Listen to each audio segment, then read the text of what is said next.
শ্বেত রক্তকণিকা। তাহলে আমরা গত ভিডিওতে মূলত লোহিত রক্তকণিকা সম্পর্কে পড়েছিলাম, এই ভিডিওতে আমরা শ্বেত রক্তকণিকা সম্পর্কে পড়বো। তাহলে শ্বেত রক্তকণিকা মূলত কি আমাদের দেহে সবচেয়ে গুরুত্বপূর্ণ ভূমিকা পালন করে, তা হচ্ছে আমাদের দেহে রোগ প্রতিরোধ ক্ষমতা করে বা রোগ প্রতিরোধ করে আর কি। যখনই আমাদের দেহে কোনো জীবাণু বা ভাইরাস আক্রমণ করে, তখনই লোহিত রক্তকণিকা সক্রিয় হয়ে সেই জীবাণুকে মূলত ধ্বংস করে আমাদের দেহকে সুরক্ষিত করে। তাহলে আমরা শ্বেত রক্তকণিকা সম্পর্কে এখন পড়বো। ফার্স্ট হচ্ছে শ্বেত রক্তকণিকা। তাহলে শ্বেত রক্তকণিকা এর মূলত কি হিমোগ্লোবিন নেই। শ্বেত রক্তকণিকার কি নেই? হিমোগ্লোবিন নেই, কিন্তু লোহিত রক্তকণিকায় কি ছিল? অক্সিজেন বাই হিমোগ্লোবিন ছিল। দ্বিতীয়ত হচ্ছে শ্বেত রক্তকণিকার কোনো নির্দিষ্ট আকার নেই, অর্থাৎ এটি অ্যামিবার মতো যে কোনো সময় এটি আকার পরিবর্তন করতে পারে। 3 নাম্বারটা হচ্ছে এটি বর্ণহীন এবং 4 নাম্বারটা হচ্ছে এটি নিউক্লিয়াস যুক্ত। আচ্ছা, লোহিত রক্তকণিকার প্রতি নিউক্লিয়াস ছিল না, কিন্তু শ্বেত রক্তকণিকার নিউক্লিয়াস আছে। তাহলে এর অপর নাম হচ্ছে লিউকোসাইট। আমরা লোহিত রক্তকণিকার অপর নাম কি পড়ছিলাম? লোহিত রক্তকণিকার অপর নাম পড়ছিলাম হচ্ছে এরিথ্রোসাইট, এবং শ্বেত রক্তকণিকার অপর নাম হচ্ছে লিউকোসাইট। এখন এই নামটা মনে রাখার একটা টেকনিক হচ্ছে এরকম, আমরা কিন্তু এর বৈশিষ্ট্যের মধ্যে পড়ছি বর্ণহীন। আমাদের কি প্লাস্টিডের কথা মনে আছে? প্লাস্টিডের কিন্তু 3 প্রকার ছিল। সবার শেষে যে প্লাস্টিডটা ছিল এটা ছিল লিউকোপ্লাস্ট। লিউকোপ্লাস্ট কাকে বলে? যে প্লাস্টিডের কোনো রঞ্জক পদার্থ নেই, অর্থাৎ বর্ণহীন, তাকে মূলত লিউকোপ্লাস্ট বলে। ওই লিউকো শব্দ থেকে মূলত এখানে কি আসছে? লিউকোসাইট। কেন লিউকো আসছে? কারণ এই যে শ্বেত রক্তকণিকা যেহেতু বর্ণহীন, তার মধ্যে কোনো রঞ্জক পদার্থ নেই, তাই একে মূলত লিউকোসাইট বলে। এটা মনে রাখার একটা উপায়। এবং এর অন্য নাম হচ্ছে ভ্রাম্যমাণ প্রতিরক্ষাকারী একক। এটা বলার কারণ কি? আমি ভিডিওর ফার্স্টেই বলছি যে শ্বেত রক্তকণিকা মূলত কি করে? আমাদের দেহে রোগ প্রতিরোধ করে। যখনই আমাদের দেহে ভাইরাস আক্রমণ করে, তখনই মূলত এই ভাইরাসটাকে ধ্বংস করে দেয়। এই জন্য একে কি বলা হয়? ভ্রাম্যমাণ প্রতিরক্ষাকারী একক বলা হয়। আচ্ছা, এই শ্বেত রক্তকণিকার উৎপত্তি। তাহলে শ্বেত রক্তকণিকার উৎপত্তি হচ্ছে অস্থিমজ্জার মায়োলোব্লাস্ট থেকে। মায়োলোব্লাস্ট, অস্থিমজ্জার একটা অংশ হচ্ছে মায়োলোব্লাস্ট।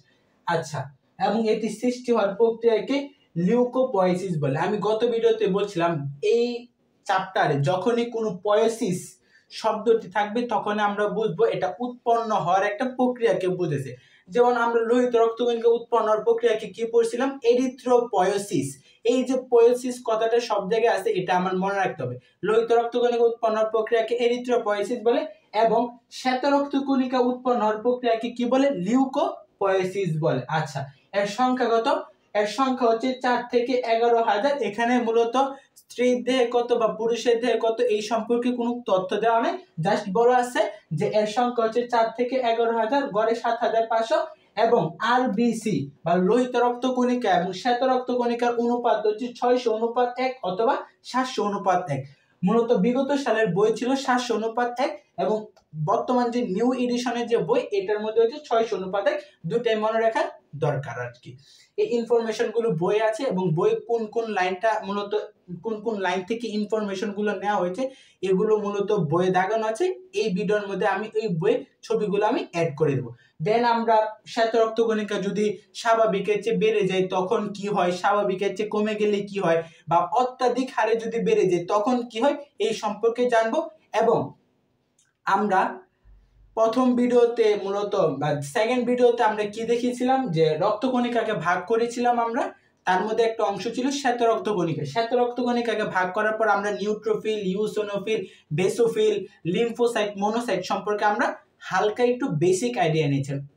ওই হালকা একটু বেসিক আইডিয়ার সাথে আমরা আজকের এই ভিডিওতে আরেকটু বিস্তারিত সম্পর্কে জানবো, যেগুলো জানলে পরীক্ষায় ভালো ফলাফল করার মতো যথেষ্ট, পাশাপাশি অ্যাডমিশনেও যাতে আমরা ভালো একটা ফলাফল করতে পারি, এটাও যথেষ্ট এই ইনফরমেশনগুলো জানা থাকবে।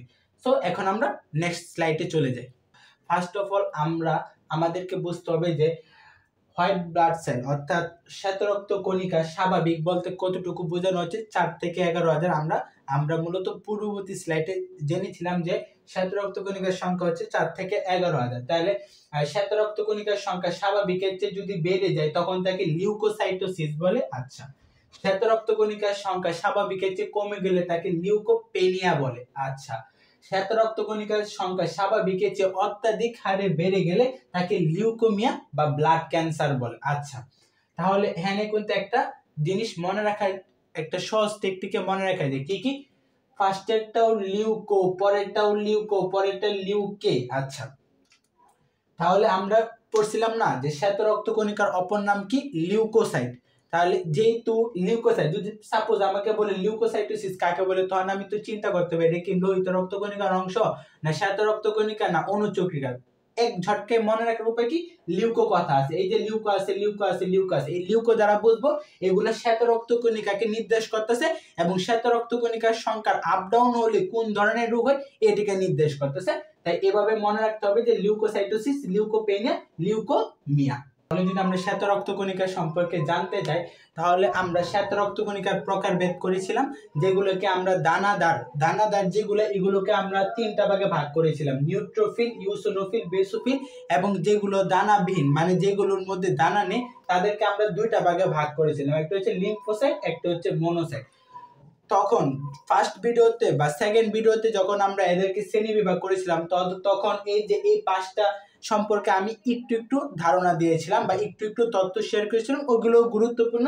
এখানে আমি যে তথ্যগুলো উপস্থাপন করেছি এগুলো এবং আগের তথ্যগুলো আমি এখানে অ্যাড করেছি। এই তথ্যগুলো এই পাঁচটা সম্পর্কে জানলে মোর দেন এনাফ, এর থেকে অতিরিক্ত জানার কোনো প্রয়োজন নেই, কারণ আমি অলরেডি প্রশ্ন কাটছি, আমি অলরেডি পড়ছি। আই নো দ্যাট কোন কোন বিষয় থেকে কোয়েশ্চেন আসে বা কোন কোন টপিক পড়লে কোয়েশ্চেন সলভ করা যায়। সো আসি, ফার্স্ট হচ্ছে নিউট্রোফিল। নিউট্রোফিল কোন রঙের? বেগুনি রঙের। মোস্ট ইম্পর্টেন্ট একটা ইনফরমেশন, 2 থেকে 5 খণ্ডের, এটা একটা ইউনিভার্সিটি কোয়েশ্চেন আসছিল। দেন হচ্ছে অ্যামিবয়েড চলন হয়, যাকে ডায়াপেডিসিস বলে। ফ্যাগোসাইটোসিস প্রক্রিয়ায় জীবাণু ধ্বংস করে। আচ্ছা, নিউট্রোফিল লাল রঙের, এর আয়ুষ্কাল কত? 8 থেকে 12 দিন। এটাও একটা ইউনিভার্সিটি কোয়েশ্চেন আসছিল। অ্যালার্জি ও কিমির লার্ভাকে ধ্বংস করে। তার পরবর্তীতে হচ্ছে বেসোফিল। বেসোফিল কোন রঙের? নীল রঙের। কি করে? হিস্টামিন এবং হেপারিন ক্ষরণ করে। আচ্ছা, তারপরে হচ্ছে লিম্ফোসাইট। শ্বেত রক্তকণিকার কত পার্সেন্ট? 20 থেকে 40%। মানে আমাদের দেহে মোট যতটুকু শ্বেত রক্তকণিকা থাকে তার 20 থেকে 40% হচ্ছে লিম্ফোসাইট, এবং এটি কোথায় সৃষ্টি হয়? লাসিকা তন্ত্রে সৃষ্টি হয়। এই লসিকা সম্পর্কে আমি হয়তো বা পরবর্তী 3 নাম্বার ভিডিও দেব, এই ভিডিও ছাড়া পরবর্তী 3 নাম্বার ভিডিওতে আমরা লসিকা নিয়ে আলোচনা করব। আচ্ছা, আর এটি কি সৃষ্টি করে? অ্যান্টিবডি তৈরি করে। কেন অ্যান্টিবডি তৈরি করে এই সম্পর্কে আমি ধারণা অলরেডি আমার সেকেন্ড ভিডিওতে আমি দিয়ে দিয়েছি। আর একে আণুবীক্ষণিক সৈনিক কেন বলে, এটাও মূলত ওই ভিডিওতে যখন আমি এই যে রক্তকণিকাকে ভাগ করছিলাম এবং এগুলো সম্পর্কে হালকা একটু ধারণা দিয়েছিলাম, তখন আমি বলেছিলাম যে কেন এগুলোকে আণুবীক্ষণিক সৈনিক বলে বা কেন এগুলো অ্যান্টিবডি তৈরি করে। তারপর হচ্ছে মনোসাইট। মনোসাইট হচ্ছে বৃহত্তম রক্তকণিকা, এটা মোস্ট একটা ইম্পর্টেন্ট একটা মানে ক্লু আর কি। তারপর হচ্ছে ফ্যাগোসাইটোসিস প্রক্রিয়ায় জীবাণু ধ্বংস করে। এখন যদি আমাকে বলে যে শ্বেত রক্তকণিকার কাজ লিখো, এই যে শ্বেত রক্তকণিকার কাজ, এটা হচ্ছে সিকিউ 7 স্টার, অর্থাৎ বলবি মাসবি শ্বেত রক্তকণিকার কাজ লিখো। তাহলে শ্বেত রক্তকণিকার কাজটা আমি কিভাবে লিখবো? প্রথমে আমি লিখবো 1 নাম্বার কাজ শ্বেত রক্তকণিকা, লিখবো নিউট্রোফিল ও মনোসাইট ফ্যাগোসাইটোসিস প্রক্রিয়ায় জীবাণু ধ্বংস করে, 1 নাম্বার কাজ আমি লিখবো। আচ্ছা, তারপরে আমি বলবো ইউসিনোফিল। ইউসিনোফিল অ্যালার্জি ও কিমির লার্ভাকে ধ্বংস করে, 2 নাম্বার কাজ শেষ। বেসোফিল। বেসোফিল আমি এটাকে দুইটা ভাগও করতে পারি, যেমন এটা হচ্ছে হিস্টামিন ক্ষরণ করে, একটা কাজ হইতে পারে, একটা কাজ আমি বললাম। তারপরে আমি কি করলাম? আবার বললাম বেসোফিল হেপারিন ক্ষরণ করে। এবং বেসোফিল সম্পর্কে একটা ইম্পর্টেন্ট তথ্য হচ্ছে এই বেসোফিল মূলত কি রক্ত জমাট বাঁধতে দেয় না। এটা একটু লাগাই দিলে কাজটা সুন্দর হবে। কেন বলছি হেপারিন রক্ত জমাট বাঁধতে দেয় না? আমাদের দেহের মধ্যে তো শিরা আছে বা ধমনী আছে, ধমনী বা শিরা সবকিছু দিয়ে রক্ত প্রবাহিত হয়। যখনই আমাদের কোনো কিছু হাত কাটে যায়, যেমন আমরা যখন গরু জবাই দিই, গরু জবাই দেওয়ার পর গরুর ভিতর থেকে যে রক্তগুলা বের হয় তা মাটির সংস্পর্শে আসার পর বা বের হওয়ার পর কি হয়ে যায়? একটু রাস্তা চলার পর জমে যায়। কিন্তু যখন গরুর ভিতরে রক্তটা চলমান আসিন, তখন কি রক্ত জমে গেছিন? অবশ্যই জমে গেছে না। মানুষের ক্ষেত্রেও সেম টু সেম। মানুষের রক্ত যখন মূলত কোনো জায়গায় কাটলে যে রক্তটা বাইরে কিছুক্ষণ পর সেই জায়গার মধ্যে রক্তটা হালকা একটু জমাট বাঁধে, যখন রক্তটা দেহ থেকে বাইরে আসে।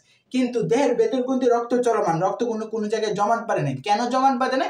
তার একমাত্র বা ওয়ানলি ওয়ান রিজন হচ্ছে হেপারিন। হেপারিন কি করে? দেহের ভিতর রক্ত চলার সময় রক্ত চলাচল যে করে তাদেরকে জমাটবদ্ধ হইতে দেয় না, তাদেরকে আলাদা করে রাখে যে তোমরা জমাট বাঁধতে পারবা না দেহের ভিতর। দেহের বাইরে গেলে তোমাদের ইচ্ছা, জমাট বাঁধলে বাঁধো, না বাঁধলে নাই, কিন্তু দেহের ভিতর জমাট বাঁধতে পারবা না। হেপারিন মূলত বাধা দেয়। আচ্ছা, তারপরের কাজটা আমরা কিভাবে বলবো? তারপরে হচ্ছে বলবো লিম্ফোসাইট কি করে? অ্যান্টিবডি তৈরি করে। অ্যান্টিবডি তৈরি করে, এই জন্য কি বলে? আণুবীক্ষণিক শরীর বলে। তাহলে আমরা কয়টা কাজ এগুলার মনে রাখলে আমরা শ্বেত রক্তকণিকার কাজ লিখতে পারবো।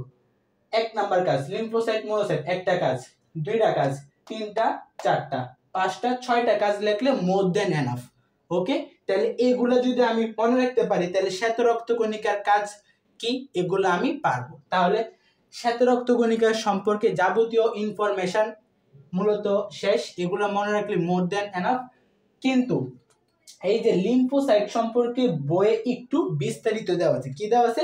টি লিম্ফোসাইট, তার পরবর্তীতে হচ্ছে ন্যাচারাল কিলার, এটা দেওয়া আছে, বা বি লিম্ফোসাইট আছে, এটা আমরা একটু বই থেকে দেখব।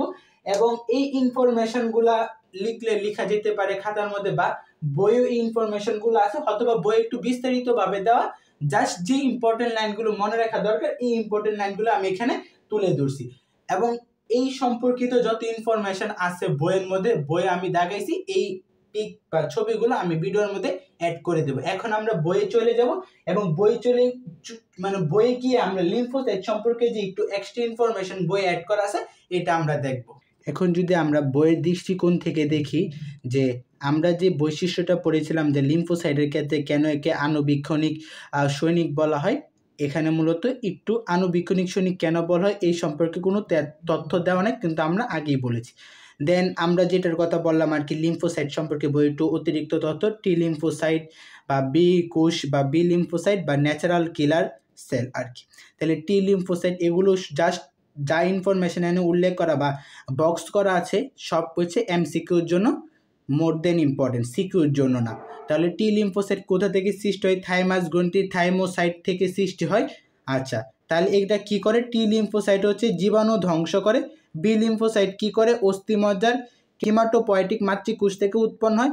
এবং বি লিম্ফোসাইট কি করে? অ্যান্টিবডি তৈরি করে। আর কিলারটা টি লিম্ফোসাইটের অন্তর্ভুক্ত, আর টি লিম্ফোসাইটের অন্তর্ভুক্ত, এতটুকু ইম্পর্টেন্ট। আর এটা টিউমার কোষ ধ্বংস করে, এইটুকু জানলেই মোর দেন এনাফ। তাহলে আমরা বলতে পারি যে আমাদের শ্বেত রক্তকণিকা সম্পর্কিত যাবতীয় যা তথ্য জানার দরকার ছিল আমরা তা অলরেডি জেনেছি। তাই শ্বেত রক্তকণিকার চ্যাপ্টার আপাতত শেষ, আর কোনো তথ্য জানার দরকার নেই। পরবর্তী ভিডিওতে আমরা অণুচক্রিকা সম্পর্কে পড়ব।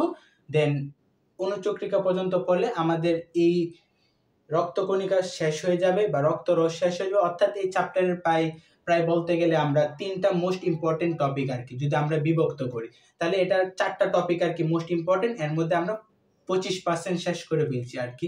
যদি আমরা নেক্সট ক্লাসে অণুচক্রিকাটা শেষ করি তাহলে আমাদের এই অধ্যায়ের 25% শেষ, আলহামদুলিল্লাহ।